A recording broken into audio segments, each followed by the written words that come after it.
All right, next up is our mailbox. Now the mailbox is again a progression over the object permanence activities that we have, which is the ball drop box and the coin drop box, but in this case it's a shape. As you can see, we have 4 shapes which are very similar to the shapes they may have seen in our other activities. So there is a rectangle, there is a square, there is a triangle, and there is a cylinder. Now, depending on the shape that you want to teach your child, you bring in one shape at a time. You only introduce one shape and you don't bring other shapes till the time your child has not mastered the shape drop. So let's say you start with the square and then you give them the square, you show them how to do it. Show, slow hands, omit words. And then you drop the square, you open the drawer, and then you take the square out. If they have mastered the coin drop activity, by now they would know that once I drop the square, I need to open the drawer. If they have not, and this is the first time they are playing with the mailbox, there are several things that they will do. They will put the shape in their mouth, they will open the inset, they'll open the drawer, they'll take the inset out, and they will pick the whole box up, and they might just want to play with the drawer and not this. They might just want to play with the inset, and that is okay as long as they see it as one set and do it together.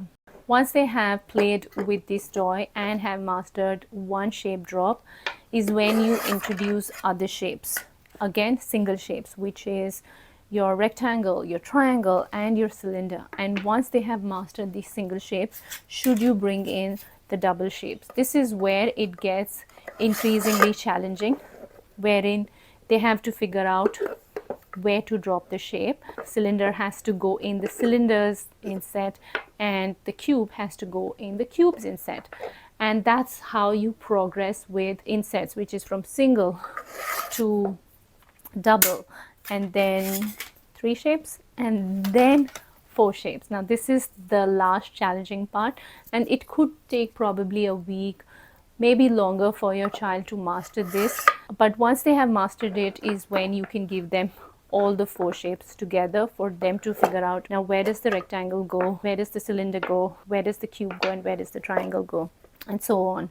Do not give all of this together because it will be overwhelming. Your child won't know which inset to put and which shape to drop. So this is not for your child to decide, it's for you to decide. So when you are playing with your child, ensure one inset at a time, one shape at a time, and only progress once your child has mastered the previous shape. Even when your child has mastered all 4, ensure that when you're presenting this inset, rest of the insets are out of sight.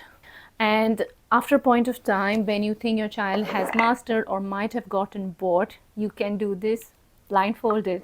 Just like all our activities which can be done blindfolded, it's highly recommended that around 3.5 years of age, you do all these activities blindfolded, wherein there is, say, an eye mask on their eye, and you ask them to close their eyes with the eye mask on and ask them to figure out where the shape is, in which case they have to feel the shape.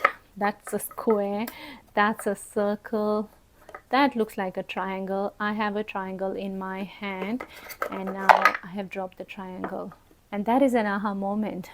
Doing blindfolded anything develops stereognostic sense, your proprioception, which is your ability to sense things even with your eyes closed. So keep repeating this particular activity time and again, and do it in bits and pieces. So once your child has mastered single shapes, you may want to pause and then bring in dual shapes and triple shapes and all the 4 shapes together, and then do it blindfolded with them.